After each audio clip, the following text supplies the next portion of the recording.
मैं आपको मणिपुर की घटना में अतिशय एज ए महिला एमपी और एज ए महिला मन को दुखाने वाली इंसिडेंट जो बोलते हैं, सिर्फ वो महिलाओं का अपमान नहीं, जिस देश में हम रहते हैं, जहाँ भारत माता करके हम बोलते हैं, जिस देश को माता के नाम से हम पूछते हैं, और उस देश में अगर ऐसे महिलाओं के साथ में घटना होंगी, दुर्व्यवहार होगा, तो मुझे लगता है ये सरकार ने, फिर कोई भी सरकार हो, कोई ऑपोजिशन इसको राजनीति से जोड़ती है या राजनीति से बाहर करती है।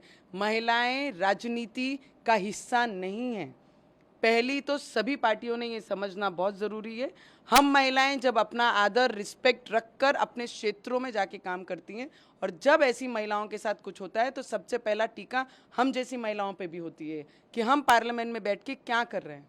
तो मैं सिर्फ इतनी विनंती करूंगी, कोई भी सरकार हो, कोई भी सरकार अपने पावर में हो, पावर लोगों को सुरक्षा देने के लिए होती है। और मैं इतनी विनंती करूंगी, और मेरा पूरा विश्वास है केंद्र सरकार, राज्य सरकार ने ऐसे दुर्व्यवहार करने वाले लोगों के साथ इतनी कड़ी शिक्षा उनको मिलनी चाहिए, जिससे ये देश में एक एजेंडा सेट होगा कि इस देश में जहां पर भारत माता करके हमारी शुरुआत होती है दिन की, और रात भी उससे होती है, और स्वाभिमान से हम जिस देश में रहते हैं, हमारी संस्कृति, हमारे संस्कार उस देश में इस तरीके से रोड पे लाकर उन्होंने उसका दुर्व्यवहार ऐसा महिलाओं के साथ नहीं होना चाहिए। तो मैं उनसे ज़रूर डिमांड करूंगी कि उन व्यक्तियों को कड़क से कड़क शिक्षा होनी चाहिए।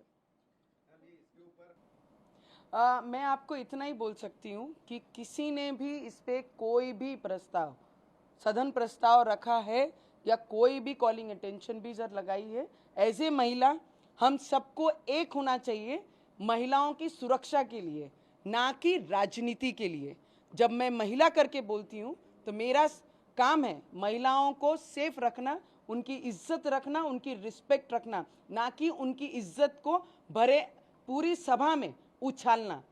राजनीति आपके पक्ष की होगी, पर मेरे लिए मेरी महिलाओं की इज्जत, वही मेरा धर्म मुझे सिखाता है उनकी करना। हम दो टारगेट दिख रहे हैं, एक तो कि वहाँ के सीएम जो है उनको टारगेट किया गया है कि उनकी जिम्मेदारी थी लॉ एंड ऑर्डर की, एंड सेकंड टारगेट जो है वो अमित शाह जी है। आरोप यही है कि पिछले 1-1.5 महीने से वहाँ पे जो हिंसा हो रही है वो रुक क्यों नहीं रही है। मैं आपको वही बताना चाहती हूँ कि जब भी कोई ऐसी इंसिडेंट्स होती हैं, उस पर लॉ एंड ऑर्डर का इशू आता ही है।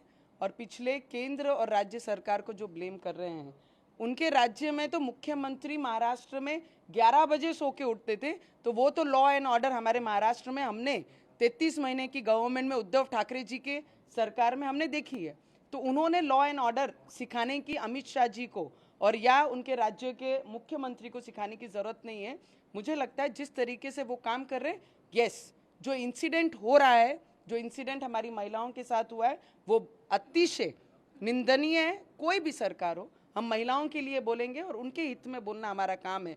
फिर बाकी कोई कितनी भी राजनीति करे, राजनीति ये मेरे लिए, मेरा एजेंडा नहीं है काम का। मेरे लिए पहला जो धर्म मुझे सिखाता है महिलाओं की सुरक्षा और अपने लोगों को सेफ रखकर उस राज्य की सुरक्षा करना। 150 लोक मिळाले आहेत आतापर्यंत, एक 150 आपण और आपण बहुत सारे लोग इसके बारे में बोल रहे हैं। जो सीएम अपने देश के लोगों को ये नहीं कर सकता, सुरक्षा नहीं देख सकता, तो उनको रिजाइन देना चाहिए, ऑपोजिशन की मांग है। आपका एकदम बराबर है। आप जिस तरीके से मुझे प्रश्न पूछ रहे हैं, सर, ऑपोजिशन का काम है सिर्फ ऑपोजिशन करना। अगर आपने देखा तो वेस्ट बंगाल में भी बहुत सारे लोगों की जाने इलेक्शन के दौरान, इलेक्शन के बाद भी, और स्मॉल कॉरपोरेशन इलेक्शन में भी बहुत सारे लोगों की जाने गई हैं। तो मुझे लगता है जानों के साथ राजनीति नहीं होनी चाहिए। लेकिन प्रेसिडेंट और आपने जो कहा है, मुझे लगता है देश के प्राइम मिनिस्टर जी, हमारे देश के गृह मंत्री अमित शाह जी, ये जिस तरीके से पूरे देश की सुरक्षा के लिए काम कर रहे हैं, और जिस तरीके से वो पूरे देश में लॉ एंड ऑर्डर का बचाने का काम वो कर रहे हैं, तो मुझे लगता है उस पर शंका नहीं करनी चाहिए हम लोगों को। पिछले 9 सालों से वो जिस तरीके से वो अपने देश के प्रति उनका प्रेम, उनका भाव, उनकी डेडिकेशन आपने देखी है। जो व्यक्ति सुबह से उठकर रात के 2-2, 3-3 बजे तक देश के हित के लिए काम कर रहे हैं, उनके ऊपर शंका उठाना, मुझे लगता है कि खुद के ऊपर शंका उठाना है। वहाँ के सीएम है, वो तो इस्तीफा देने गए थे, बाद में महिलाओं ने बोला, फिर वापस लिया, पूरा ड्रामा हुआ। अभी फिर जो घटनाएं सामने आई है, 150 लोगों की जान गई है, तो वहाँ पे राष्ट्रपति ने संज्ञान लेना चाहिए। अभी तो महिलाओं की इज्जत रास्ते पे उतार दी गई है। मैंने आपको वही कहा, कोई भी इंसिडेंट को अगर हम सिर्फ पॉलिटिकल एंगल से, एजेंडा से अगर हम देखते हैं तो वो उस क्षेत्र के लोगों के साथ में बहुत बड़ा अन्याय होगा। मुख्यमंत्री रिज़ाइन देने गए, फिर महिलाओं ने उनका रिज़ाइन पीछे लेने लगाए, तो वो राज्य के लोगों का विश्वास उस मुख्यमंत्री पे होगा। और अगर ऐसा होता तो मुझे लगता है वहाँ के लोगों ने खुद उन्हें आग्रह किया होता कि आप रिज़ाइन दो। जब खुद मुख्यमंत्री चलकर रिज़ाइन देने जा रहे हैं और उनका रिज़ाइन महिलाएं वापस ले रही हैं, तो कुछ ना कुछ वो मुख्यमंत्री उस क्षेत्र के लिए, उस राज्य के लिए काम कर रहे होंगे। मेरी इतनी विनती ज़रूर रहेगी पॉलिटिशियन, ऑपोजिशन को, कि आपने हर चीज़ में आपने सिर्फ राजनीतिक का एंगल ना लेते हुए लोगों के हित की भी बात हमने करनी चाहिए। वो राजनीति है, लोगों के लिए राजनीति क्षेत्र में है। आप खुद के लिए राजनीति अगर कोई करता है तो मुझे लगता है देश के साथ बहुत बड़ा अन्याय ऑपोजिशन के लोग कर रहे हैं। राहुल गांधी कांग्रेस कह रहे हैं कि हमें पार्लियामेंट में डिस्कशन चाहिए इस पर, तो डिस्कशन के लिए क्या रेडी हैं आप लोग? पीएम अभी तक इस पे सी, मैं तो इंडिविजुअल हूँ, मैं इंडिपेंडेंट हूँ।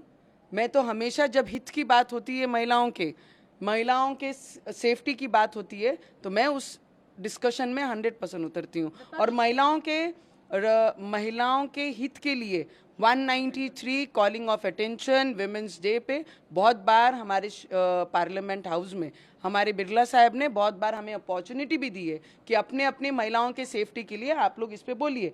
और आने वाले समय में मुझे भी लगता है कि अगर चांस देंगे तो हम सभी उसमें इन्वॉल्व होंगे, सिर्फ ऑपोजिशन नहीं, जो भी सरकार में वो भी महिलाएं यही चाहेंगी कि आने वाले समय में इसके ऊपर डिस्कशन होना चाहिए कि हमारी कोई भी महिलाओं के साथ ऐसा दुर्व्यवहार कहीं ना हो। मिसेस राणा, राहुल गांधी कह रहे हैं कि डिस्कशन होगा तो सारे ऑपोजिशन आप लोगों को घेरेंगे, आप लोग तैयार हैं? क्योंकि जब वहाँ पर कॉन्फ्लिक्ट होगा तो सेशन भी शायद नहीं चल पाया। सी, हम तैयार कोई जंग के लिए नहीं हो रहे हैं। महिलाओं के सुरक्षा की बात है, महिलाओं के हित की बात है, तो इसके लिए हमारी भावनाएं हमेशा महिलाओं के साथ रहती है। तो जंग लड़ने की तैयारी जब होगी तब देखेंगे।